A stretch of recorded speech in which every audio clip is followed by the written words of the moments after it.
Hello everyone, स्वागत करती हूँ आप सभी का आज के इस सेशन में। ये जो सेशन होगा हमारा ये होगा रीट लेवल 1 एंड लेवल 2 के जितने भी एस्पिरेंट्स इंग्लिश की प्रिपरेशन कर रहे हैं, सो उन सभी लोगों के लिए ये वीडियो बहुत ज़्यादा इंपॉर्टेंट होगी। बेसिकली अगर मैं वीडियो की बात करूँ तो यहाँ पर हम लोग लिटरेरी टर्म्स के बारे में आज डिस्कस करेंगे। एक बहुत ही ज़्यादा इम्पॉर्टेंट टॉपिक है जो कि लैंग्वेज 2 जिन लोगों ने ऑप्ट किया है इंग्लिश को, उन लोगों के लिए ये आज का सेशन इंपॉर्टेंट होगा। याद रखना गाइस, लैंग्वेज 1 में ये नहीं पूछा जाता है, ये आपका लैंग्वेज 2 का सिलेबस में मेंशन किया गया है लिटरेरी टर्म्स के नाम से। सो आप सभी लोगों के लिए इंपॉर्टेंट है। एंड वीडियो अगर अच्छी लगेगी तो प्लीज़ इस वीडियो को आप ज़्यादा से ज़्यादा शेयर ज़रूर कीजिएगा जिन लोगों को भी इस वीडियो की ज़रूरत है या जो लोग भी लैंग्वेज 2 की तैयारी कर रहे हैं। ठीक है, सो आज का जो टॉपिक होगा वो हमारा होगा elegy, sonnet, short story and drama. तो पहली बात मैं आप लोगों को ये बता दूं कि ये आपका लिटरेचर का पार्ट है, ओके। एंड आप लोगों की स्पेशल रिक्वेस्ट पे ही मैंने ये वीडियो आप लोगों के लिए तैयार की आज, तो इसीलिए हम बहुत ज़्यादा टू द पॉइंट डिस्कस करेंगे, शॉर्ट में डिस्कस करेंगे। प्रीवियस ईयर क्वेश्चंस भी साथ में हम करेंगे जो पूछे गए हैं, जिससे आपका एक टॉपिक प्रिपेयर होगा एंड आपको एक आइडिया लगेगा कि क्वेश्चन कहाँ से कैसे कैसे पूछे जाते हैं। ठीक है, सो आपको क्या करना है गाइस, सिर्फ ध्यान से सुनना है। एक एक वर्ड यहाँ पर इम्पॉर्टेंट मैंने ऐड किए हैं जिनको आपको ध्यान से सुनना है, कुछ भी क्वेश्चन बन सकता है। ठीक है, तो चलिए स्टार्ट करते हैं, ज़्यादा बातें नहीं करेंगे और अब सिर्फ ध्यान देंगे हम जो हम पढ़ने जा रहे हैं। ठीक है, चलो। सो फर्स्ट हमारा टॉपिक हमारा आता है, सबसे पहले हम लोग डिस्कस करेंगे। फर्स्ट हमारा लिटरेरी टर्म है सोनेट। ठीक है, बहुत सारे क्वेश्चन प्रीवियस ईयर सोनेट से आ चुके हैं, इनको हम जो भी क्वेश्चन आए हुए हैं उनको हम डिस्कस भी करेंगे बाद में। ठीक है, देखो अगर मैं सोनेट की बात करूं तो सोनेट होता क्या है पहले तो आपको ये पता होना चाहिए। ठीक है, सोनेट क्या होता है, तो डेफिनेशन से चलते हैं हम लोग। A sonnet is a lyric poem which consist of 14 iambic pentameter lines. देखो पहले ही लाइन में क्या दिया हुआ है कि सोनेट कितनी पंक्तियों वाली कविता होती है, 14 पंक्तियों वाली। तो आपको पहली चीज क्या याद रखनी है कि सोनेट में 14 लाइन्स की पोयम होती है। ठीक है, 14 लाइन्स यानी कि जो राइम होता है ना पोयम में वो 14 लाइन का होता है। ठीक है, जिसे हम कहते हैं एम्बिक पेंटामीटर। आयम्बिक पेंटामीटर लाइन्स होती हैं। इसको सिर्फ और सिर्फ ऐसे ही याद रख लो गाइज, इसके अंदर मत पढ़ना कि इसको क्या कहते हैं क्या नहीं कहते हैं। ठीक है, इतना आइडिया मुझे भी नहीं है, सच बता रही हूँ। आयम्बिक पेंटामीटर का मतलब बेसिकली ये है कि जो 14 लाइन होती है ना वो ए बी ए जो हमने राइम स्कीम की थी ना वैसे ही होती है। ठीक है, आगे डिस्कस करेंगे अच्छे से। देखो यहाँ पर 14 लाइन्स की पोयम होती है, आयम्बिक पेंटामीटर में होती है, कठिन ध्वनि होती है, इसकी जो राइम स्कीम होती है वो बहुत ज़्यादा डिफिकल्ट होती है। एंड जो राइम स्कीम है वो 2 टाइप में होती है, 2 तरीकों पे आधारित है, 2 पैटर्न पे आधारित होती है इसकी क्या हमारी राइम स्कीम। ठीक है, क्या समझ आया अभी तक? बहुत आराम से आपको समझना है। ठीक है, अगर जल्दी जल्दी हम लोग पढ़ेंगे तो सब आपके दिमाग से निकल जाएगा। तो याद रखना 14 लाइन की पोयम होती है सोनेट, ये पूछा गया है प्रीवियस ईयर क्वेश्चन में।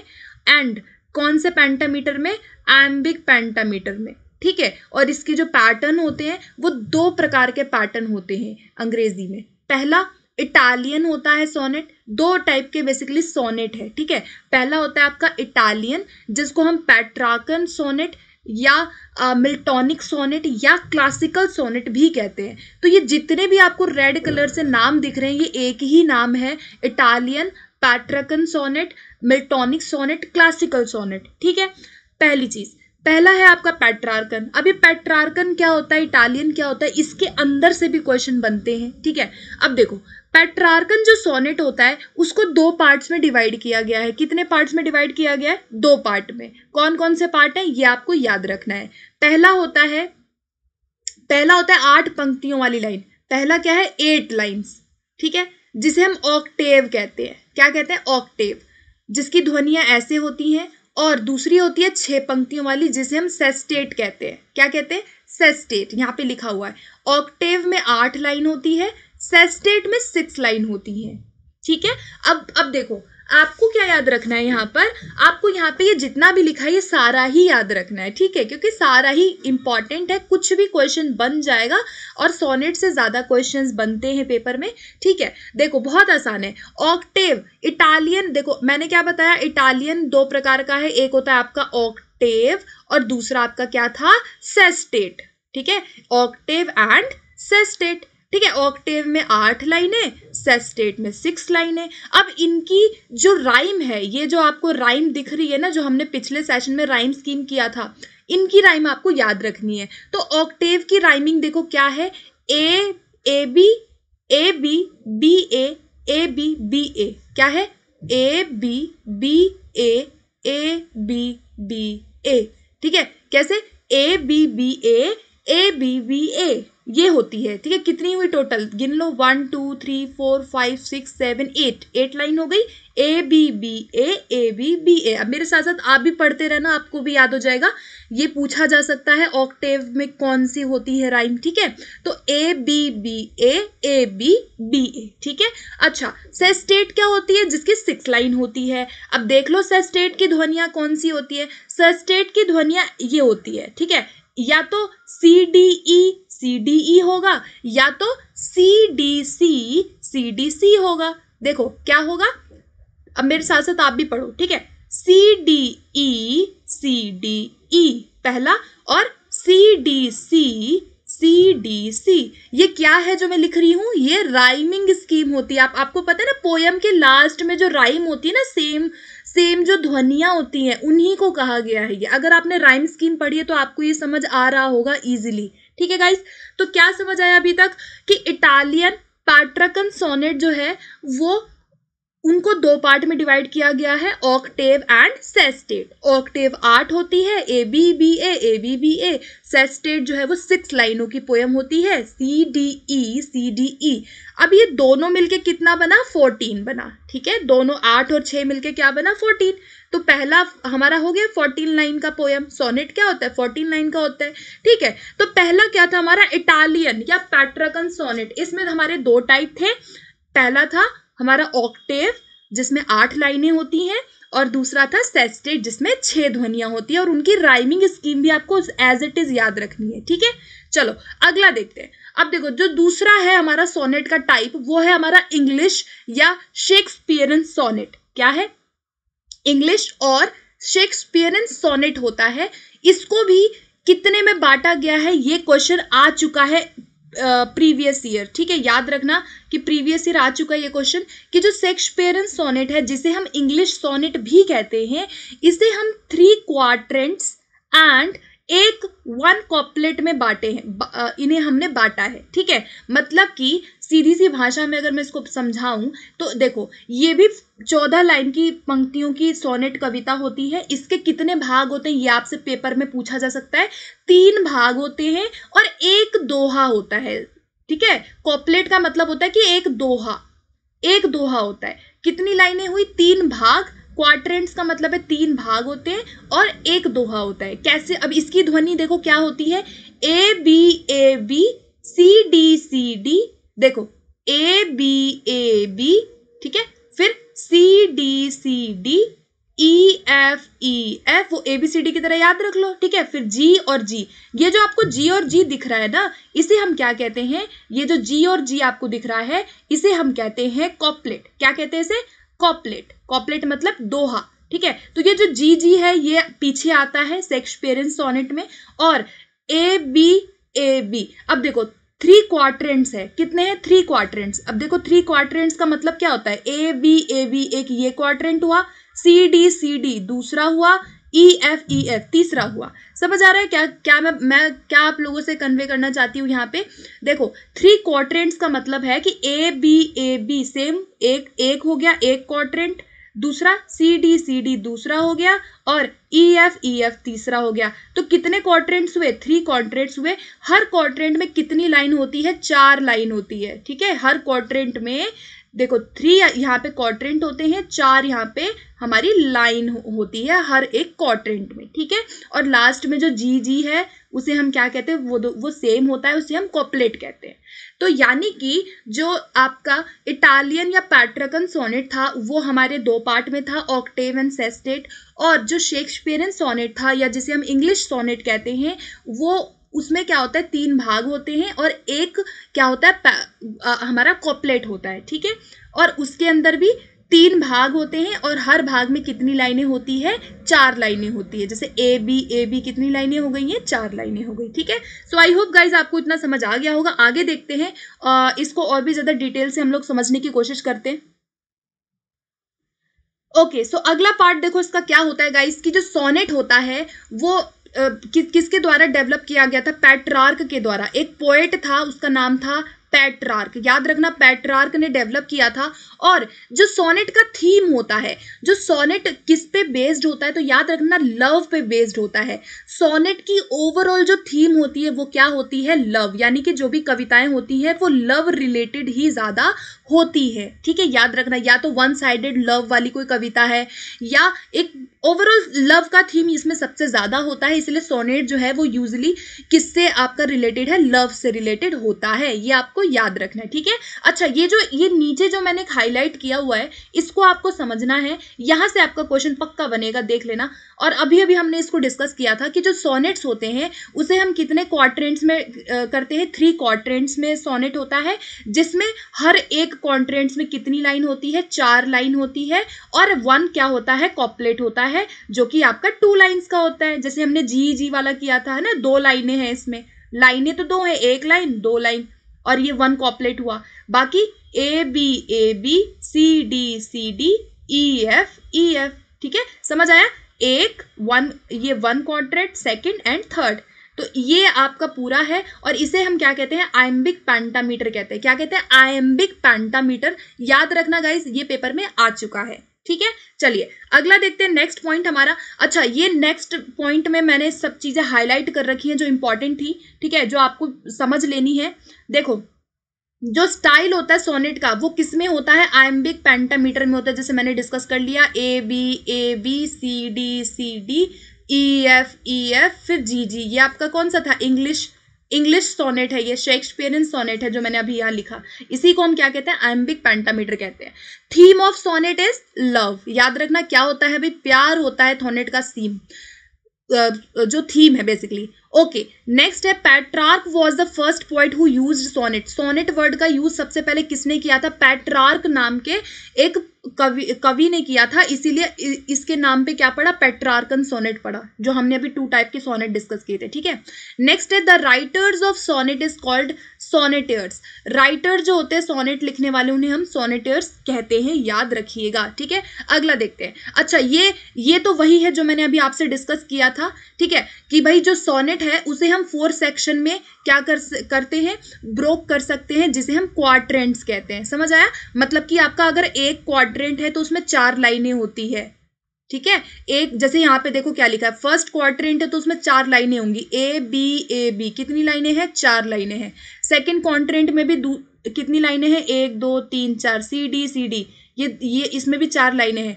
थर्ड क्वाड्रेंट में भी आपकी कितनी लाइनें हैं, 4 लाइनें हैं। और फोर्थ क्वाड्रेंट में क्या होता है, इसमें सिर्फ 2 लाइनें होती हैं। कितनी लाइनें होती हैं, 2 लाइनें होती हैं, और इसे हम क्या कहते हैं, कपलेट कहते हैं, ठीक है। इसे हम क्या कहते हैं, कपलेट कहते हैं, ठीक है, ये याद रखना। चलो अगला देखते हैं। नेक्स्ट हमारा आता है एलिजी। एलिजी क्या होता है, देखो अभी तक हमने सोनेट डिस्कस किया था, अब हम एलिजी डिस्कस करेंगे। यहां से भी क्वेश्चन बनता है। जो एलिजी वर्ड है वो लैटिन वर्ड के एलिजो से आया है, ठीक है, जिसका मतलब होता है विलाप गीत। क्या होता है, विलाप गीत या शोक गीत इसे हम कहते हैं। ये जो वर्ड आपको दिख रहा है ना, लेमेंटेशन, ये वर्ड जो दिख रहा है गाइस, ये वर्ड बिल्कुल आपको ध्यान रखना है। लेमेंटेशन का मतलब होता है कि विलाप गीत करना, शोक मनाना। एक तरह से विलाप का मतलब है कि किसी, जैसे कोई मर जाता है, किसी की डेथ हो जाए तो जिस तरह से विलाप गीत किया जाता है, तो जो एलिजी बेसिकली है वो इससे रिलेटेड है, ठीक है। अगला देखो क्या है कि ये शोक गीत होता है, ठीक है। शोक गीत एक औपचारिक दुख पर निरंतर जारी रहने वाली कविता है जो किसी व्यक्ति की मृत्यु पर लिखी जाती है, यानी कि किसी पर्टिकुलर पर्सन की डेथ अगर हो जाए, ठीक है, डेथ होने पे, किसी की मृत्यु होने पे जो कविता लिखी जाती है, जो पोम लिखी जाती है, उसे हम कहते हैं एलिजी। ठीक है, इसे हम क्या कहते हैं, शोक गीत कहते हैं। किसी के डेथ हो जाने पे जो हम गीत कविता जो गाते हैं, जिसमें कविता होती है जिसमें किसी पर्सन के डेथ के बारे में दिखाया गया हो, उसे हम एलिजी कहते हैं, याद रखना। ठीक है, नेक्स्ट देखते हैं अगला पॉइंट, इसकी कुछ कैरेक्टरिस्टिक्स, कुछ विशेषताएं देख लेते हैं एलिजी की क्या होती है। ठीक है, बहुत इंपॉर्टेंट है गाइस कैरेक्टरिस्टिक्स, यहां से एक से दो क्वेश्चन आपका बन जाएगा। देखो, सबसे पहले it is a type of lyric मतलब एक लिरिक पोयम होती है जो किस पे फोकस करता है, इमोशंस पे एंड थॉट्स पे। सेकंड है, इट यूजेस फॉर्मल लैंग्वेज, इसका एक फॉर्मल लैंग्वेज और स्ट्रक्चर होता है, याद रखना। It may mourn the passing of life, beauty और someone dear to the speaker, यानी कि जो भी यहाँ पे पोइट होता है उसका कोई समवन डियर है जिसकी डेथ हो गई है, उसी के याद में यहाँ पे जो है विलाप किया जाता है, शोक गीत बनाया जाता है। ठीक है, यहाँ पे डेथ की बात हम करते हैं, किसी पर्सन के मर जाना। ठीक है, या फिर इट में एक्सप्रेसेस द स्पीकर्स एंगर, यहाँ पे क्या होता है कि भाई स्पीकर का एंगर होता है अबाउट डेथ के बारे में। ठीक है, नेक्स्ट देखो, अगला लास्ट पॉइंट हमारा है कि an elegy is a poem of serious reflection, especially one mourning the loss of someone, किसी को एक तरह से क्या करना, खो देना है ना, या किसी की मृत्यु पे जो गीत गाया जाता है, शोक गीत गाया जाता है, उसे ही हम एलिजी कहते हैं। एलिजी में देखो क्या होता है कि ये कोई स्पेसिफिक फॉर्म या मीटर, राइम या स्ट्रक्चर को फॉलो नहीं करते हैं। याद रखना कि जैसे हमने सोनेट पढ़ा, सोनेट में हम एक स्पेसिफिक पेंटामीटर को डिस्कस कर रहे थे कि भाई पेंटामीटर है वहाँ पे, है ना, आयम्बिक पेंटामीटर है, राइम स्कीम है, लेकिन एलिजी में स्पेसिफिक कोई इतना जो राइम या स्ट्रक्चर नहीं होता है, याद रखना। ठीक है, तो ये था हमारा एलिजी के बारे में, किसी की डेथ हो जाना और उस पर जब विलाप करते हैं तो उसे हम एलिजी कहते हैं। ठीक है, ये याद रखना है आपको, इसका मेन जो कंसेप्ट है वो आपको याद रखना है। ओके, अगला पॉइंट देखते हैं। नेक्स्ट आता है हमारा शॉर्ट स्टोरी। अब ये शॉर्ट स्टोरी क्या होती है, ठीक है, ये हमारा थर्ड है, हमने अभी तक 2 डिस्कस कर लिए। शॉर्ट स्टोरी देखो क्या होता है कि नॉवेल्स से छोटे होते हैं। पहली बात कि नॉवेल जो होते हैं उससे छोटे होते हैं। यूजुअली शॉर्ट स्टोरी में क्या होता है ना कि एक इंसिडेंट होता है, कोई मतलब आप कोई कहानी पढ़ रहे हो, उसमें एक ही कोई एक घटना होती है, इंसिडेंट होती है, याद रखना। एक सिंगल प्लॉट होता है, ठीक है, एक सिंगल सेटिंग में हम उसको पढ़ सकते हैं, याद रखना। लिमिटेड नंबर ऑफ कैरेक्टर्स, यानी कि जो पात्र होते हैं कहानी के वो कम होते हैं, है ना, और हम एक बार में ही हम इसको क्या कर सकते हैं, पढ़ सकते हैं बैठ करके। तो ये कुछ शॉर्ट स्टोरी की क्या है, एक कैरेक्टरिस्टिक है। ठीक है, जहाँ पे शॉर्ट पीरियड ऑफ टाइम में हम इसको पढ़ सकते हैं। और याद रखना यहाँ पे शॉर्ट स्टोरी में कि 20,000 वर्ड से ज़्यादा नहीं होते और 1,000 वर्ड से कम नहीं होता, यानी कि जो यहाँ पे शॉर्ट स्टोरी में जो शब्द होते हैं वो 1,000 से लेकर के 20,000 तक के शब्द ही होते हैं शॉर्ट स्टोरी में। इसलिए इसको शॉर्ट स्टोरी कहा जाता है, क्योंकि छोटे होते हैं।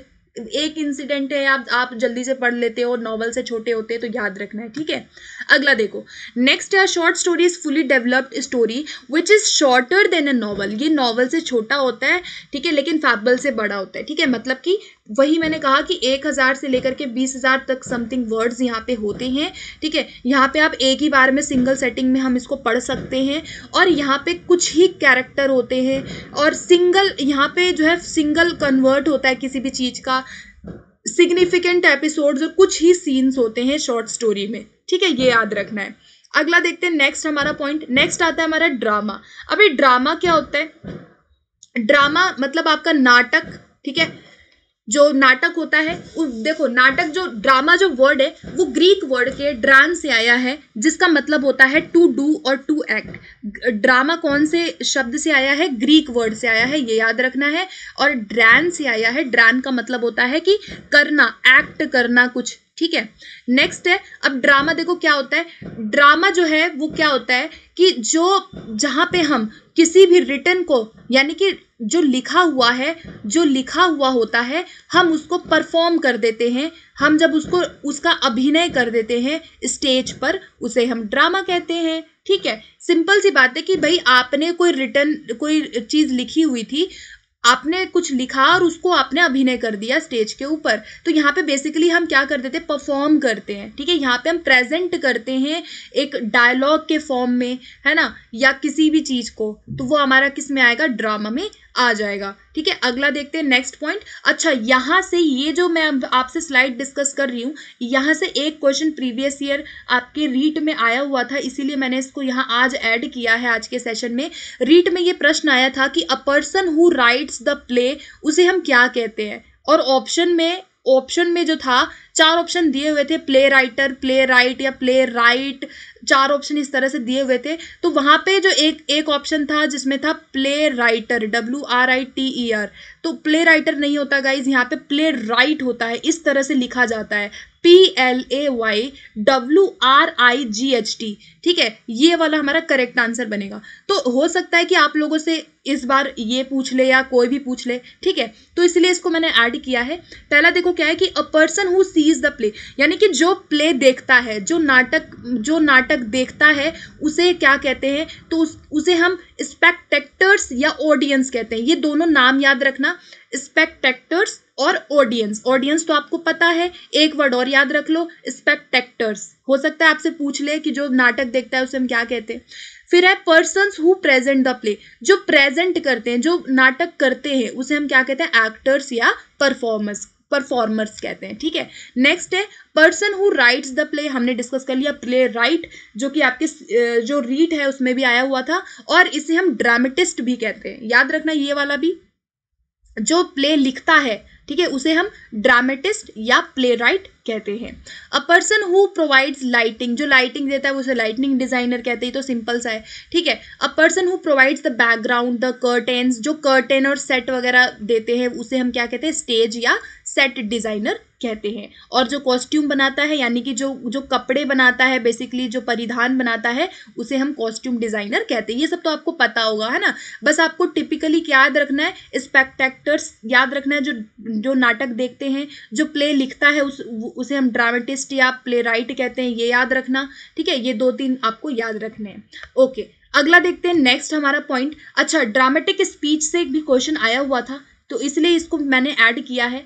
ड्रामेटिक स्पीच में देखो क्या होता है कि 3 तरह से हम ड्रामा, मतलब जब भी हम स्पीच करते हैं, यानी कि आपको पता है कि जब हम ड्रामा कर रहे हैं, जब हम कोई नाटक कर रहे हैं, तो उसमें बेसिकली आपका डायलॉग तो होगा ही, है ना, आपको बोलना तो पड़ेगा। तो उसमें 3 चीजें होती हैं। पहला होता है हमारा डायलॉग। डायलॉग क्या होता है भाई, 2 से ज्यादा लोग बात कर रहे हैं आपस में, वो डायलॉग हो गया। मोनोलॉग एक होता है, मोनोलॉग से क्वेश्चन आया हुआ है रीट के अंदर, ठीक है। मोनोलॉग क्या होता है कि जब एक पर्सन ही बात कर रहा है, मोनोलॉग का मतलब है कि एक पर्सन बात कर रहा है, उसे मोनोलॉग कहेंगे, ठीक है।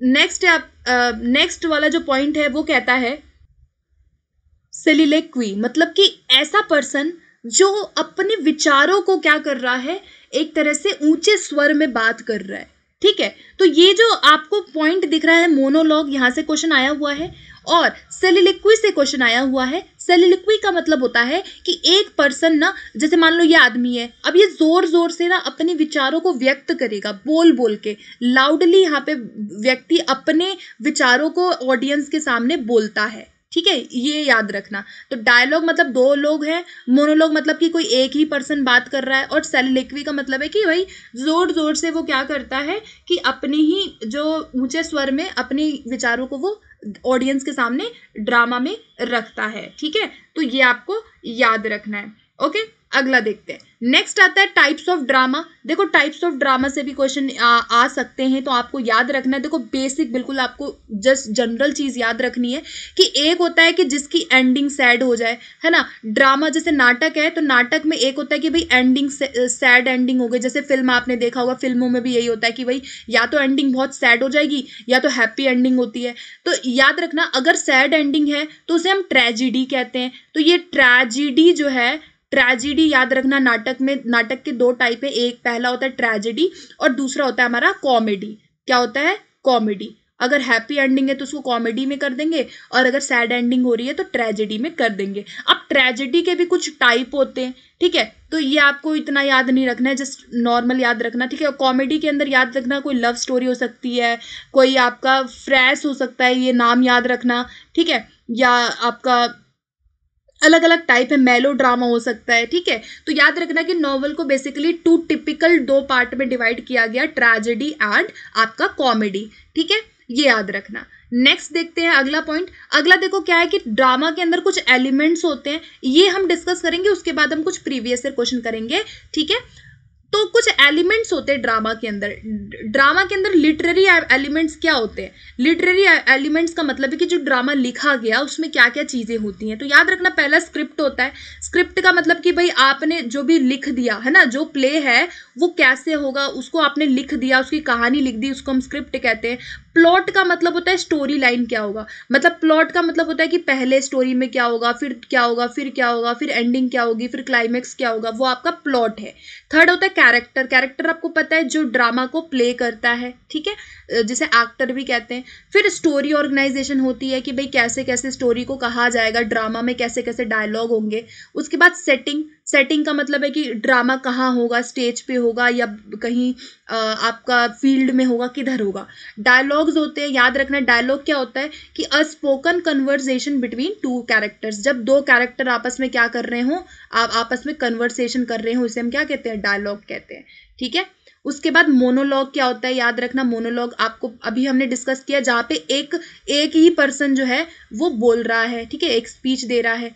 कन्फ्लिक्ट क्या होता है, याद रखना ये भी जो कन्फ्लिक्ट है, कन्फ्लिक्ट पेपर में आ चुका है। कन्फ्लिक्ट जो है वो ड्रामा का एक तरह से क्या है, फीचर है, ड्रामा का ही एक ये लिटरेरी एलिमेंट में आता है, इसलिए मैंने इसको आज ऐड किया, ठीक है। कन्फ्लिक्ट देखो क्या होता है कि struggle between opposing forces, ideas और interest that create dramatic tension. देखो सीधी सी बात है, अगर आप कोई मूवी देख रहे हो, ठीक है, सिंपल सी बात है कि अगर आप कोई मूवी देख रहे हैं, अगर उसमें कुछ ना कुछ टेंशन ना हो, कुछ उसमें ड्रामा ना हो, कुछ कन्फ्लिक्ट ना हो, कुछ उसमें टेंशन वाली बात ना हो किसी मूवी में, तो क्या आपको मूवी अच्छी लगेगी? नहीं लगेगी ना। आपको पता है ना, जैसे सीरियल्स होते हैं वो अचानक से पता नहीं क्या हो जाता है, दिया बुझ गया, या अचानक से हीरो की एंट्री हो गई, या अचानक से पुनर्जन्म हो गया। तो ये सब क्या है, ये कॉन्फ्लिक्ट के प्रकार है। मतलब एक तरह से एक ऐसे फोर्सेस अपोजिंग या आइडियाज जो ड्रामा टेंशन क्रिएट कर दे, है ना, कि हाय क्या होगा, कैसे होगा, उसे कन्फ्लिक्ट कहते हैं। तो कन्फ्लिक्ट जो है वो ड्रामा का एक इंपॉर्टेंट क्या होता है, फीचर होता है, ठीक है। तो ये थे गाइस हमारे कुछ टाइप्स, जिसमें हमने elegy, sonnet, short story and drama को बहुत ज़्यादा शॉर्ट तरीके से डिस्कस किया है। और अब हम करेंगे कुछ प्रीवियस ईयर क्वेश्चंस, ठीक है। अगर आपको अभी भी कुछ चीज़ें कंफ्यूजन में है तो आप मुझे कमेंट में ज़रूर, इस वीडियो के बाद आप मुझे कमेंट ज़रूर करके बताइएगा किसी में अगर डाउट रह जाता है। और अगर एक बात और मैं कहना चाहूँगी कि इस वीडियो को दोबारा से देख लेना, दोबारा से सुन लेना। आप 2 बार सुनोगे तो आपको और अच्छे से याद हो जाएगा, जो अगर आपको समझ नहीं आया हो, ठीक है। अब हम करेंगे कुछ क्वेश्चन और आप ये देखिएगा कि आप कितने क्वेश्चन यहाँ पे सही कर रहे हो, ठीक है। तो चलो स्टार्ट करते हैं, प्रीवियस ईयर क्वेश्चन देखते हैं जो जो पूछे गए थे हमारे एग्जाम में, और देखते हैं कितने क्वेश्चन आप कर पा रहे हैं, ठीक है। फर्स्ट क्वेश्चन देखो क्या है, पहला प्रश्न हमारा आता है, the dramatic monologue is a technique of drama. अब यहाँ पे देखो पहला क्वेश्चन में मोनोलॉग पूछा गया है। मोनोलॉग हमने डिस्कस किया अभी, क्या होता है अभी मोनोलॉग में। फर्स्ट है डायलॉग विद सेल्फ। क्या डायलॉग सिर्फ एक कैरेक्टर खुद से बोलता है? हाँ बिल्कुल, हमने अभी डिस्कस किया था कि भाई एक कैरेक्टर बोलता है। It is for audience. क्या वो ऑडियंस को बोलता है? बिल्कुल बोलता है ऑडियंस को, है ना, वो खुद से बोलता है, कैरेक्टर जो होता है वो खुद ही बोलता है ऑडियंस को। यहाँ पे वो एक्सप्रेस करता है अपनी फीलिंग को, बिल्कुल करता है, स्टेज पे एक्सप्रेस करता है। तो यहाँ पे ऑल ऑफ दी अबव हमारा करेक्ट आंसर होगा। मोनोलॉग मतलब कि भाई एक पर्सन खुद से ही अपनी फीलिंग को ऑडियंस को बता रहा है, खुद ही एक ही बोल रहा है, कोई नहीं बोल रहा है, उसे मोनोलॉग डायलॉग ड्रामा कहेंगे, ठीक है। तो यहाँ पे ऑल ऑफ दीज करेक्ट होगा। अगला देखो, द इंग्लिश सोनेट हैज। भाई इंग्लिश सोनेट में कितने, इंग्लिश सोनेट का मतलब आपका कौन सा है? आपका वो शेक्सपियर वाला, ठीक है, शेक्सपियर वाला सोनेट है ये। तो हमने क्या डिस्कस किया था, कितने क्वाड्रेंट्स और कितने कपलेट होते हैं, मैंने स्टार्टिंग में आपसे डिस्कस किया था। तो फटाफट से सोचो एक बार, 2 तो नहीं था, ठीक है, हमारा क्या था, 3 क्वाड्रेंट्स था या 4 क्वाड्रेंट्स था, बताइए। देखो हमने डिस्कस किया था कि जो शेक्सपियरियन सोनेट होता है उसके अंदर कुल कितने वो जो हमारे क्वाड्रेंट्स होते हैं, उसमें हमने डिस्कस किया था कि 3 क्वाड्रेंट्स एंड 1 कॉपलेट होता है, ठीक है। हमने डिस्कस किया था, क्या था, एक बार और मैं आपको याद दिला देती हूँ। A B C D EFG, ये था, ये शेक्सपियरियन आपका सोनेट था। इसमें देखो क्या है, AB एक क्वाड्रेंट हो गया, CD 2 हो गया, EF 3 हो गया, 3 पार्ट मैंने कर दिया, 1 2 3, तो 3 क्वाड्रेंट्स हो गया। हर क्वाड्रेंट में कितनी लाइन होती है, 4 लाइनें होती है, 1 2 AB मतलब 4 लाइनें हो गई, और लास्ट में 1 कॉपलेट होता है जो कि हमारा क्या है, GG है ना। तो यहाँ पे इसका ए वाला आंसर करेक्ट बनेगा। अगला देखो, the elegy is a, elegy क्या हमने पढ़ा था, मॉर्निंग अ लेमेंटेशन पोयम। हमने क्या लेमेंटेशन पढ़ा था, बिल्कुल पढ़ा था। मॉर्निंग, मौन करना यानी कि शोक गीत। लेमेंटेशन का मतलब क्या होता है, विलाप करना, किसी की मृत्यु पे विलाप करना या शोक मनाना आपका क्या है, एलिजी होता है। ठीक है, अगला देखते हैं, नेक्स्ट हमारा क्वेश्चन देखते हैं। नेक्स्ट है कर्टल सोनेटेज। जो कर्टल होते हैं उसमें कितनी लाइनें होती हैं, तो यहां पर हमारा जो करेक्ट आंसर बनेगा वो बनेगा 10½ लाइन पोएम। ठीक है, 10½ लाइन पोएम। अगला देखेंगे, अ लैमेंट ऑफ द डेड। अब देखो क्या है, फिर वही वर्ड आया, अभी हमने लैमेंटेशन वर्ड पढ़ा था, उसमें देखो ये वाला वर्ड क्या है, लैमेंट फॉर द डेड। किस में आएगा, ओडे, सोनेट, एलिजी या ड्रामा। तो हमने क्या पढ़ा था, एलिजी में आएगा, जब किसी की डेथ हो जाना। ठीक है, नेक्स्ट है a fictional prose tale of number of specified length, यानी कि जिसकी लेंथ बहुत ज्यादा स्पेसिफिक होती है। टू शॉर्ट होता है, too short to be published as a volume is. हमने क्या पढ़ा था, जिसकी लेंथ कम होती है, जो शॉर्ट होता है, उसे हम शॉर्ट स्टोरी कहते हैं। तो यहाँ पे डी इसका करेक्ट हो जाएगा। अगला देखेंगे, conflict is a feature of.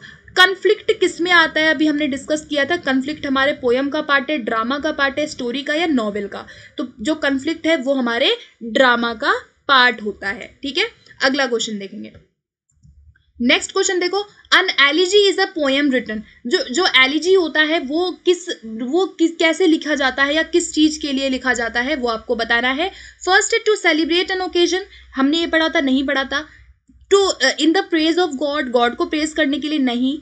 To give expression to our love for someone, किसी को लव जाहिर करने के लिए नहीं। तो यहाँ पे क्या है कि in the memory of someone who has died, जो व्यक्ति मर गया है उसकी मेमोरी में हम जो है एलिजी जो पोयम है वो लिखते हैं। अगला देखो, अ सोनेट कंटेन्स, सोनेट में कितनी लाइनें होती हैं, तो हमने क्या पढ़ा था, 14 लाइन आयम्बिक पेंटामीटर में हमारा सोनेट होता है, जिसकी कितनी लाइनें होती है, 14 लाइनें होती हैं। अगला, all the dialogues in drama contain the thoughts and feelings of. जो डायलॉग्स होता है ड्रामा में वो किसकी फीलिंग्स को दिखाता है, तो हमने क्या पढ़ा था कि भाई जो कैरेक्टर्स है उनकी फीलिंग्स को दिखाता है, क्योंकि भाई मैंने क्या बताया था कि भाई 2 कैरेक्टर है, ये आपस में क्या करते हैं, डायलॉग के थ्रू अपनी फीलिंग्स को एक्सप्रेस करते हैं। ठीक है, अगला देखेंगे। नेक्स्ट देखो क्या है, एलिजी इज अ, फिर से आपसे एलिजी से क्वेश्चन पूछा गया है, तो हमने क्या पढ़ा था भाई, वो वर्ड ढूंढो, lamenting the death of the dear one, है ना। तो यहाँ पे बी करेक्ट हो जाएगा कि भाई किसी की, हमारे जो नियर या डियर है उनके किसी का डेथ हो जाना, वो आपका एलिजी में आपका पोयम आ जाएगा। अगला देखो क्या है, the subject matter of sonnet. Sonnet का सब्जेक्ट मैटर क्या होता है, हमने क्या पढ़ा था कि जो सोनेट की थीम होती है, सोनेट बेसिकली किसको, ज्यादातर कविताएं जो सोनेट में होती है वो कौन सी, किस पे बेस्ड होती हैं, तो हमने पढ़ा था कि वो लव पे बेस्ड होती हैं। ठीक है, लव वाली कविताएं ज्यादा सोनेट में होती हैं, याद रखना। एलिजी पूछेगा तो डेथ वगैरह से रिलेटेड हो जाएगा, एंड अगर आपसे सोनेट पूछेगा तो लव हो जाएगा। ठीक है, अगला देखो, ड्रामा डिफर्स फ्रॉम पोइट्री। जो ड्रामा होता है वो हमारी पोइट्री से अलग होता है। क्यों होता है, क्योंकि इसमें मेटाफर होता है, इसमें एक्शन होता है, इसमें राइम स्कीम होती है, या ये हमेशा स्टैंजाज में लिखा जाता है। तो ड्रामा जो है हमें पता है कि जो हम परफॉर्म करते हैं, है ना। तो यहाँ पे करेक्ट क्या होगा कि यहाँ पे एक्शन होता है, हम यहाँ पे क्या करते हैं, एक्ट करते हैं, या हम यहाँ पे जो है परफॉर्म करते हैं। ठीक है, अगला क्वेश्चन देखेंगे। नेक्स्ट आता है, sonnet usually are in. Sonnet किस में होते हैं, फ्री वर्ड्स में, आयम्बिक पेंटामीटर्स में, आयम्बिक ट्राईमीटर में, या वर्सो ट्रोनोको में। ठीक है, अब देखो कैसे कैसे वर्ड्स हैं, बट आपको अगर चीजें पता है, अगर आपने पहले पढ़ा, अभी थोड़ी देर पहले हम ये सब कुछ डिस्कस कर चुके हैं, तो अभी तक आपको आंसर पता चल गया होगा, और मैं ये उम्मीद कर रही हूँ कि आपके आंसर सही जा रहे होंगे। आप मुझे प्लीज मार्क्स जरूर बताइएगा कि आप यहाँ पे कितने क्वेश्चन आपने राइट किए हैं। ठीक है, चलो, तो यहाँ पे सोनेट किस में होता है, हमारा आंसर बनेगा यहाँ पे ऑप्शन बी, आयम्बिक पेंटामीटर में होता है। ठीक है, अगला देखेंगे, a person who rights a play. अब देखो ये वही क्वेश्चन है जो मैंने उस टाइम आपसे डिस्कस किया था। ऐसा पर्सन जो लिखता है प्ले को, उसे हम क्या कहते हैं? तो यहाँ पे ये वाला प्ले राइटर नहीं होगा, ये वाला भी नहीं होगा, ये भी नहीं होगा। ऑप्शन ए हमारा यहाँ पे सही आंसर बनेगा। ठीक है, अगला देखेंगे, अ सोनेट यूजुअली कंटेन्स। देखो फिर से वही क्वेश्चन आया है, बार बार घूम घूम के एक ही क्वेश्चन बहुत सारे एग्जाम्स में पूछा जा चुका है। सोनेट में कितनी लाइनें होती है? तो हमारा आंसर बनेगा 14 लाइन्स। ठीक है, अगला देखते हैं, अगला है, अ शेक्सपियरियन सोनेट यूजुअली कंटेन्स। भाई जो आपका शेक्सपियरियन सोनेट है उसमें वो कितने, उसमें कॉपलेट और कितने स्टैंजाज होते हैं वो आपको बताना है। तो हमने क्या डिस्कस किया था, याद करो, हमने डिस्कस किया था शेक्सपियरियन सोनेट कौन सा होता है? जैसे A B C D E F and last में जी एंड जी। तो ये जो जी एंड जी है वो क्या होता है हमारा? ये हमारा होता है कॉपलेट, जिसे हम दोहा कहते हैं हिंदी में। 1 कॉपलेट है और इसमें लाइन कितनी है? 2 लाइन हो गया। ठीक है, जी और जी 2 लाइन। और यहाँ पे कितनी, अब इसको देख लो, ए बी सेम है, 4 लाइन। कितनी लाइनें हो गई? 4 लाइन हो गई। और सी डी दूसरा, ई एफ तीसरा, यानी कि 1 2 3। तो क्या पता लगा हमको कि इसमें हमारी 3 स्टैंजाज हैं, 3 स्टैंजाज है। और हर स्टैंजा में, हर में कितनी होती है? 4 लाइनें होती है हर स्टैंजा में। ठीक है, ए बी करके। और एक क्या होता है? हमारा कॉपलेट होता है जिसमें 2 लाइनें होती हैं। कितनी लाइनें होती है? 2 लाइनें होती हैं। ये याद रखना है गाइस, बहुत इंपॉर्टेंट है। ठीक है, चलो लास्ट क्वेश्चन हमारा है, an elegy usually gives expression to a. जो एलिजी है वो बेसिकली क्या एक्सप्रेशन देता है? फीलिंग ऑफ जॉय को देता है, sense of loss, feeling of victory, या सेंस ऑफ डिफीट। तो हमें पता है कि एलिजी में क्या होता है कि भाई ऐसा कोई ऐसा पर्सन जिसकी क्या हो जाए, डेथ हो जाए, शोक मनाना, किसी से बिछड़ जाना, तो यानी कि एक लॉस को दिखाता है। सेंस ऑफ लॉस है ना, आपका कुछ लॉस हो गया, आपने किसी को खो दिया। तो जब इस तरह की कविता हम लिखते हैं किसी के शोक गीत में, तो उसे हम एलिजी कहते हैं। ठीक है, सो गाइज ये था आज का हमारा पूरा का पूरा सेशन। आई होप गाइज आप लोगों को आज के सेशन से काफ़ी सारी चीज़ें क्लियर हुई होंगी। आपकी स्पेशल डिमांड पे ही मैंने ये वीडियो बनाई थी। एंड अगर वीडियो आपको अच्छी लगे तो प्लीज़ वीडियो को शेयर ज़्यादा से ज़्यादा ज़रूर कीजिएगा, सपोर्ट ज़रूर कीजिएगा। पहली बार है तो सब्सक्राइब करना ना भूलें चैनल को। एंड इसी तरह की वीडियोज़ मैं और लाती रहूँगी। एंड ज़रूर बताइएगा कि आपको समझ आया या नहीं आया। ठीक है, मेरा एक प्रयास था कि आप लोगों को सब कुछ समझ आ जाए। और अगर नहीं आया है तो प्लीज़ मेरे को कमेंट सेक्शन में ज़रूर बताओ जो भी समझ नहीं आया है। ठीक है, तो फिर हम उस तरह से सुधार करने की कोशिश करेंगे और मैं और वीडियोस लाने की कोशिश करूँगी। ठीक है, so thank you so much guys, फिर मिलते हैं नेक्स्ट वीडियो में। Okay, thank you.